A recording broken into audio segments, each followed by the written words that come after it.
동역자 여러분, 그리스도의 명칭 두 번째 시간입니다. 우리가 앞 시간에 헬라어를 잠깐 보았는데, 여기 물고기 표시 많이 보았죠? 옛날에 차에다 많이 붙이고 다녔는데, 그리스도인들이, 요즘에는 별로 못 본 것 같아요.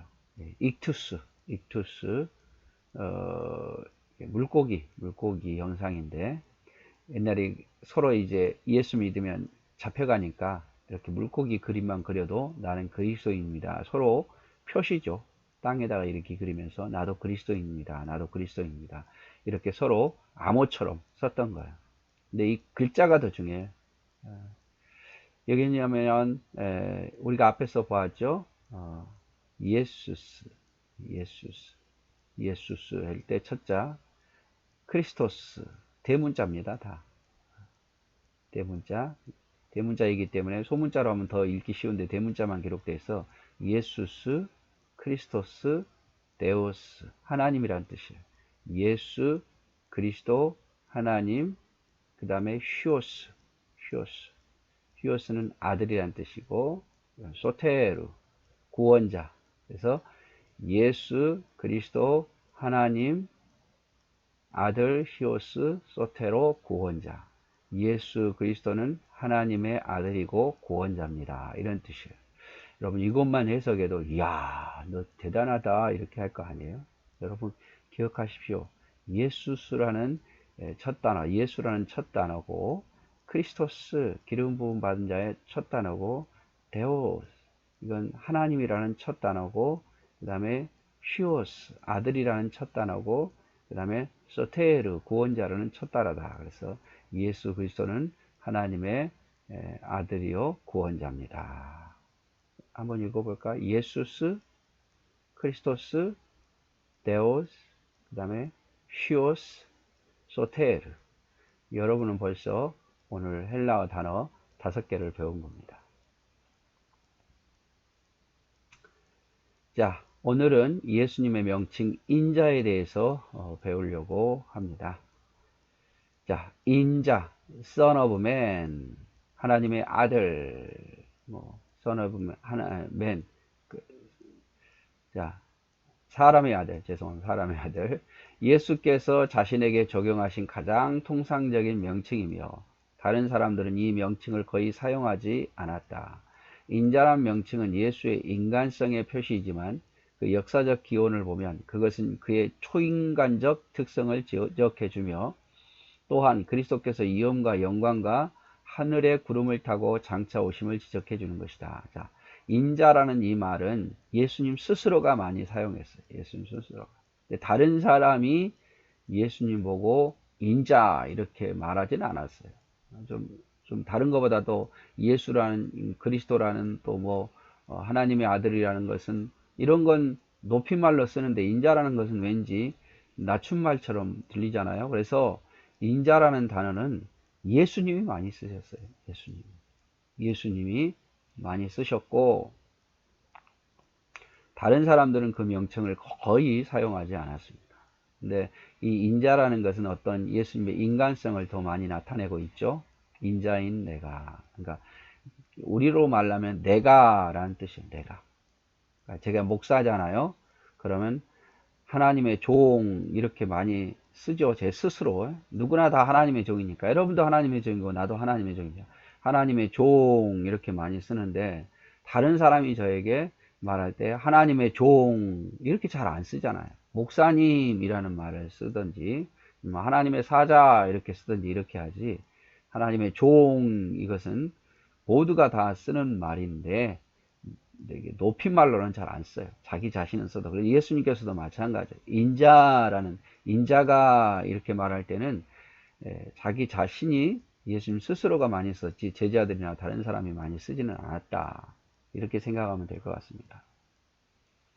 사람의 아들. 예수님께서 육체로 입고 오셨기 때문에 이런 말을 많이 썼던 것 같아요. 자, 인자에 대해서 더 볼게요. 인자는 성육신하신 말씀을 가리킵니다.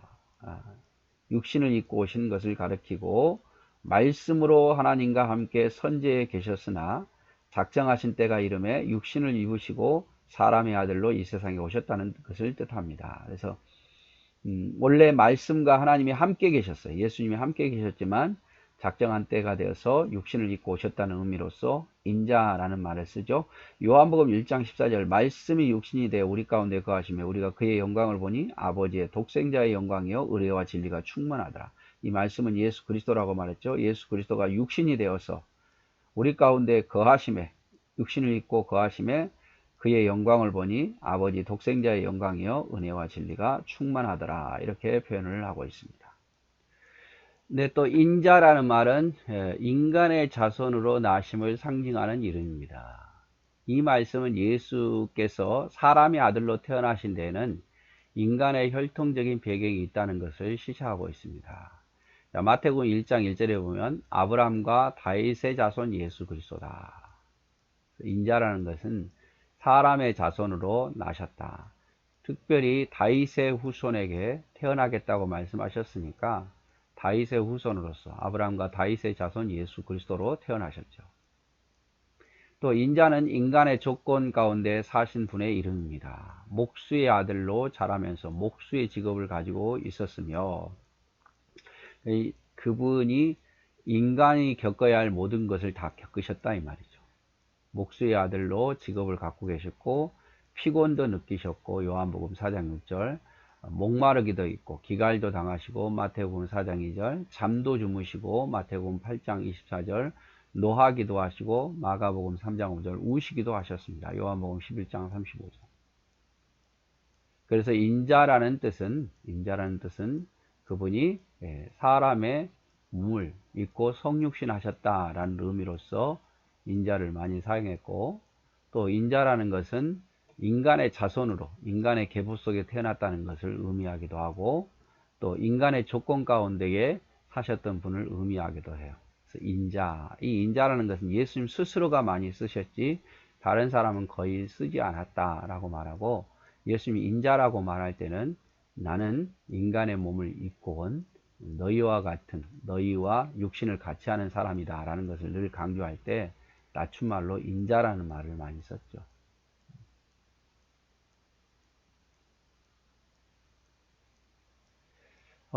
다니엘서 7장 13절에 내가 또 밤 이상 중에 보았는데 인자 같은 이가 하늘 구름을 타고 와서 옛적부터 항상 계신 자에게 나와 그 앞에 인도되매 인자와 같은 이가 사람 같은 이가 또 마태복음 16장 27절 28절 인자가 아버지 영광으로 천사들과 함께 오리니 그때 각 사람들의 행한 대로 갚아주리라.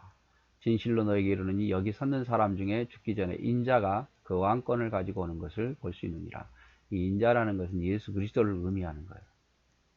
누가복음 21장 27절 그때의 사람들이 인자가 예수 그리스도가 구름을 타고 능력과 큰 영광으로 오는 것을 보게 되리라. 인자. 그 다음에 또 하나 하나님의 아들 Son of God 데오 그 다음에 휘오스 삼위중 제2이시며 자신이 하나님이시다. 삼위중 2위 1위는 성부 하나님 2위는 성자 예수 그리스도 3위는 성령 하나님 이렇게 할 때에 구별하는 거지 뭐 특별히 뭐 계급이 있는 건 아닙니다. 삼위중 제2이시며 자신이 하나님이시다. 기름 부음을 받은 메시아이시며 그의 탄생이 성령의 초자연적 역사에 의해서 태어났기 때문에 하나님의 아들로 불리운다. 베드로는 고백했다. 주는 그리스도시요 살아계신 하나님의 아들이라고. 그리고 세례 요한도 고백했다. 당신은 하나님의 아들입니다. 예수 그리스도는 하나님의 독생자이십니다. 그래서 하나님의 아들이라는 이런 의미는 기름 부음 받은 자를 의미하고 또 하나님의 유일하신 아들임을 고백하고 그리고 자신이 하나님이시라는 것을 이야기하는 거예요. 누가복음 1장 35절 천사가 대답하여 가로되 성령이 내게 임하시고 지극히 높으신 이의 능력이 너를 덮으리니 이러므로 나실 바 거룩한 자는 하나님의 아들이라 일컬으리라. 하나님의 아들. 단순한 인간이 아니라 하나님의 아들. 하나님이시다 이 말이죠.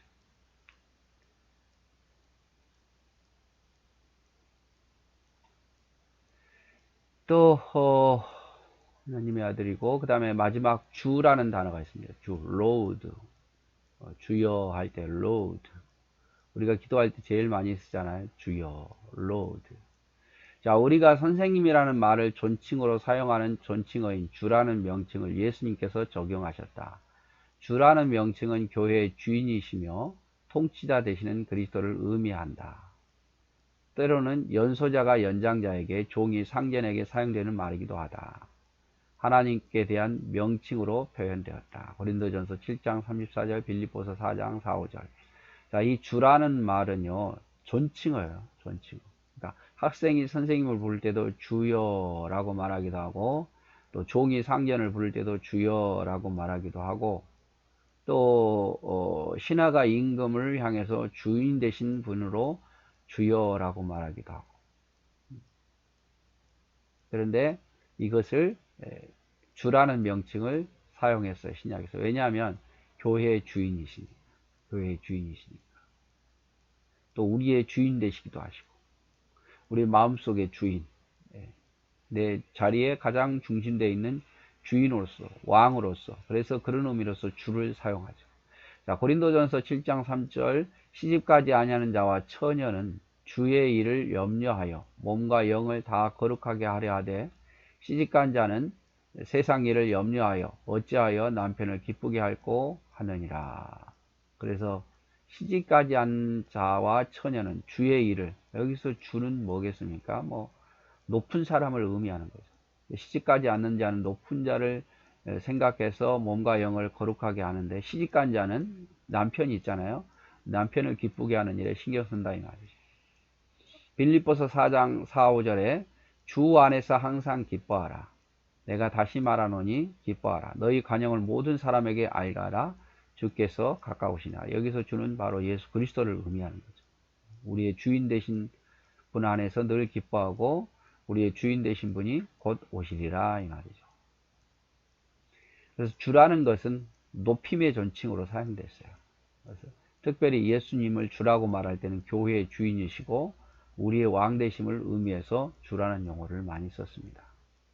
그래서 예수님의 명칭에 대해서 다시 한번 우리가 살펴보면, 처음에 뭐였습니까? 예수라는 명칭이 있었고, 그 다음에 그리스도라는 명칭이 있었고, 이걸 합쳐서 예수 그리스도 이렇게 말했죠. 예수 그리스도. 그 다음에 인자, 예수님이 주로 인자, 자신을 향해서 인자라고 말했고, 사람의 아들이라는 거죠. 또 반대로 이제 하나님의 아들, 그리고 주가 되신다. 그래서 베드로가 마태복음 16장 16절에 뭐라고 고백했습니까? 주는 그리스도시요, 살아계신 하나님의 아들입니다. 예수는 그리스도시요, 살아계신 하나님의 아들입니다. 그걸 따서 이렇게 익투스가 만드는 거예요. 예수 그리스도는 하나님의 아들이요 구원자입니다. 이렇게 물고기 표시로 대신한 거죠. 자, 그래서 오늘 두 번째 그리스도의 명칭에 대해서 봤습니다. 네, 오늘 또 수고하셨습니다.